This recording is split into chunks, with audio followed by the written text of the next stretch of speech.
राधे कृष्ण मेरे प्रियजनों। मैं प्रियंका तिवारी भारतीय ग्रंथ सार में आप सबका स्वागत करती हूँ। दोस्तों, श्रीमद् भागवत पुराण, विष्णु पुराण और स्कंद पुराण में राधा रानी के बारे में वर्णन मिलता है। पुराणों के उल्लेख के अलावा भी दूसरे ग्रंथों में और समाज में प्रचलित मान्यता के आधार पर राधा जी के बारे में कई तरह के किस्से और कहानियों का पता चलता है।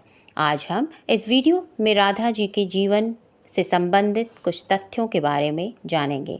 अगर आपको हमारा यह प्रयास पसंद आया हो तो चैनल को लाइक और सब्सक्राइब कर लीजिए और कमेंट में एक छोटा सा राधे राधे कृष्ण कृष्ण लिख दीजिए। दोस्तों, पद्म पुराण के अनुसार राधा जी विश्वानु नामक वैश्य गोप की पुत्री थी। उनकी माता का नाम कीर्ति था। राधा का पहला नाम विश्वानु कुमारी था। बरसाना राधा के पिता विश्वानु का निवास स्थान था। बरसाने के अलावा राधा का अधिकतर समय वृंदावन में ही बीता। पहली बार राधा जी और श्री कृष्ण का मिलन कहाँ हुआ? राधा जी ने जब श्री कृष्ण को देखा तो वह बेसुध हो गई थी। कहते हैं पहली बार उन्होंने श्री कृष्ण को तब देखा जब माता यशोदा ने श्री कृष्ण को ओखल से बांध दिया था। कुछ विद्वानों के अनुसार संकेत तीर्थ पर पहली बार दोनों की मुलाकात हुई थी। ब्रह्मवैवर्त पुराण प्रकृति खंड अध्याय 48 के अनुसार और यदुवंशियों के कुलगुरु गर्ग ऋषि द्वारा लिखित गर्ग संहिता की एक कथा के अनुसार एक बार नंद बाबा श्री कृष्ण को लेकर बाजार घूमने निकले थे और उसी दौरान राधा और उनके पिता भी वहां पहुंचे थे। दोनों का वहां पहली बार मिलन हुआ। उस दौरान दोनों की ही उम्र बहुत छोटी थी। उस स्थान को सांकेतिक तीर्थ स्थान कहते हैं। संकेत का शब्दार्थ है पूर्व निर्दिष्ट मिलने का स्थान। मान्यता है कि पिछले जन्म में ही दोनों ने यह तय कर लिया था कि हमें इस स्थान पर मिलना है। यहाँ हर साल राधा जी के जन्मदिन यानी राधा अष्टमी से लेकर अंत चतुर्दशी के दिन तक मेला लगता है। राधा जी का कृष्ण से विवाह। गर्ग संहिता के अनुसार जब जंगल में स्वयं ब्रह्मा जी ने राधा और कृष्ण का गंधर्व विवाह करवाया था, श्री कृष्ण के पिता उन्हें अक्सर पास में बंडीर ग्राम में ले जाया करते थे। वहाँ उनकी मुलाकात राधा जी से होती थी। एक बार की बात है कि जब वे अपने पिता के साथ बंडीर गांव गए तो अचानक तेज रोशनी चमकी और मौसम बिगड़ने लगा। कुछ ही समय में आसपास सिर्फ और सिर्फ अंधेरा छा गया। इस अंधेरे में एक परलौकिक शख्सियत का अनुभव हुआ। वह राधा रानी के अलावा और कोई नहीं थी। अपने बाल रूप को छोड़कर श्री कृष्ण के किशोर रूप धारण कर लिया और इसी जंगल में ब्रह्मा जी ने विशाखा और ललिता की उपस्थिति में राधा कृष्ण का गंधर्व विवाह करवा दिया। विवाह के बाद राधा, ब्रह्मा, विशाखा और ललिता अंतर्ध्यान हो गए। असल में इस वास्तविक घटना को अलंकृत कर दिया गया है। राधा सचमुच ही कृष्ण से बड़ी थी और सामाजिक दबावों के चलते यह संभव नहीं था कि उम्र में कई बड़ी लड़की से विवाह किया जाए। लेकिन यदि दोनों के बीच प्रेम रहा होगा तो निश्चित ही गुपचुप रूप से गंधर्व विवाह किया गया होगा और इस बात को छिपाया गया होगा। राधा जी का अंतिम महारास। राधा जी के परिवार को जब पता चला कि यह श्री कृष्ण की मुरली सुनकर उनके प्रेम में नाचती हुई उनके पास पहुंच जाती है तो उन्होंने राधा जी को घर में ही कैद कर लिया। तब श्री कृष्ण ने अपने साथियों सहित एक दिन उन्हें रात में कैद से मुक्त कराकर उद्धव और बलराम सहित अन्य सखियों के साथ रात भर नृत्य किया। यह रात पूर्णिमा की रात थी जब महारास हुआ था। बाद में राधा जी की माँ राधा के कक्ष में गई तो राधा रानी उन्हें वहाँ सोते हुए मिली। कहते हैं कि उस वक्त श्री कृष्ण को दो ही चीज़ें सबसे ज़्यादा प्रिय थी, बांसुरी और राधा। कृष्ण की बांसुरी की धुन सुनकर राधा जी के जैसे प्राण ही निकल जाते थे और वह श्री कृष्ण की तरफ खींची चली आती थी।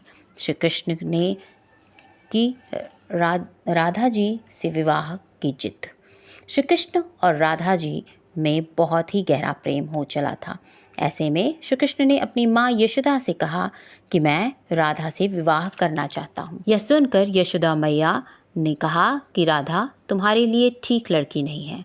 पहला तो यह कि वह तुमसे उम्र में बड़ी है, और दूसरा यह कि उसकी मंगनी पहले से ही किसी और से हो चुकी है, और वह कंस की सेना में है, जो अभी युद्ध लड़ने गया है। जब वह आएगा तो राधा का उससे विवाह हो जाएगा। लेकिन जब श्री कृष्ण नंद और यशोदा दोनों से ही नहीं माने, तो ऋषि गर्ग ने उन्हें बताया कि तुम्हारा जन्म किसी महान लक्ष्य के लिए हुआ है। तब श्री कृष्ण के पास एक मुरली थी, जिसे उन्होंने राधा को छोड़कर मथुरा जाने से पहले दे दी थी। राधा ने इस मुरली को बहुत ही संभाल कर रखा था, और जब भी उन्हें श्री कृष्ण की याद आती तो वह यह मुरली बजा लेती थी। श्री कृष्ण उनकी याद में मोर पंख लगाते थे और वैजंती माला पहनते थे। श्री कृष्ण को मोर पंख तब मिला जब वे राधा जी को उपवन में उनके साथ रास कर रहे थे। वृंदावन है राधा रानी की खास स्थान। कान्हा पहले गोकुल, फिर नंदगांव और बाद में वृंदावन रहने लगे थे। वृंदावन में ही राधा के परिवार के लोग भी रहने आ गए थे। बस वहीं पर जन्मा राधा और कृष्ण का प्रेम। विष्णु पुराण में वृंदावन में कृष्ण की लीलाओं का वर्णन मिलता है। मान्यता है कि यहीं पर श्री कृष्ण और राधा एक घाट पर युगल स्नान करते थे। यहीं पर श्री कृष्ण और गोपियाँ आँख मिचौली का खेल खेलते थे। यहीं पर श्री कृष्ण और उनके सभी सखा और सखियाँ मिलकर रासलीला करते थे। कृष्ण की शरारतों के कारण उन्हें बाके बिहारी कहा जाता था। यहाँ पर यमुना घाट के प्रत्येक घाट से भगवान कृष्ण और राधा की कथा जुड़ी हुई है। राधा जी का विवाह ब्रह्म वैवर्त पुराण के प्रकृति खंड 2 के अध्याय 49 के श्लोक 39 और 40 के अनुसार राधा जब बड़ी हुई तो उनके माता पिता ने रायन नामक एक वैश्य के साथ उनका संबंध निश्चित कर दिया। उस समय राधा घर में अपनी छाया स्थापित करके खुद अंतर्ध्यान हो गई। उस छाया के स्थान साथ ही उक्त रायन का विवाह हुआ था। इसी श्लोक में आगे बताया गया है कि भगवान श्री कृष्ण की माता यशोदा को रायन सगा भाई था, जो गोलोक में श्री कृष्ण का अंश और यहाँ यशोदा के संबंध से उनका मामा था। मतलब यह है कि राधा श्री कृष्ण की मामी थी। यदि हम यह माने कि श्री कृष्ण यशोदा के नहीं देवकी के पुत्र थे, तो फिर राधा उनकी मामी नहीं लगती। रायन को रापाण अथवा अयनघोष भी कहा जाता था। पिछले जन्म में राधा का पति रायन गोलोक में श्री कृष्ण का अंशभूत गोप था। कुरुक्षेत्र और द्वारिका में राधा जी का प्रवेश। जब श्री कृष्ण वृंदावन छोड़कर मथुरा चले गए, तब राधा के लिए उन्हें देखना और उनसे मिलना और दुर्लभ हो गया। कहते हैं कि राधा और श्री कृष्ण दोनों का पुनर्मिलन कुरुक्षेत्र में ही हुआ, जहाँ सूर्य ग्रहण के अवसर पर द्वारिका से श्री कृष्ण और वृंदावन से नंद के साथ राधा गई थी। राधा सिर्फ कृष्ण को देखने और उनसे मिलने ही नंद के साथ आई थी। इसका जिक्र पुराणों में मिलता है। कहते हैं कि इसके बाद राधा और श्री कृष्ण की अंतिम मुलाकात द्वारिका में हुई थी। सारे कर्तव्यों से मुक्त होने के बाद राधा आखिरी बार अपने प्रियतम कृष्ण से मिलने गई। जब वे द्वारिका पहुंची तो उन्होंने कृष्ण के महल और उनकी 8 पत्नियों को देखा। जब कृष्ण ने राधा को देखा तो वे बहुत खुश हुईं। तब राधा ने अनुरोध कर कृष्ण ने उन्हें महल में एक देविका के पद पर नियुक्त कर दिया।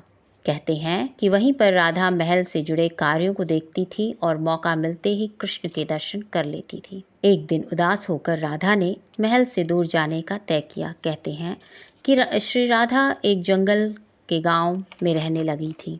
आखिरी समय में भगवान श्री कृष्ण उनके सामने आ गए।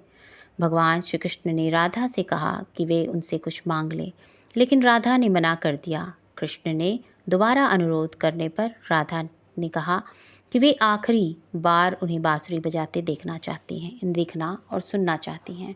श्री कृष्ण ने बांसुरी ली और बेहद सुरीली धुन बजाते हुए श्री कृष्ण ने दिन रात बांसुरी बजाई।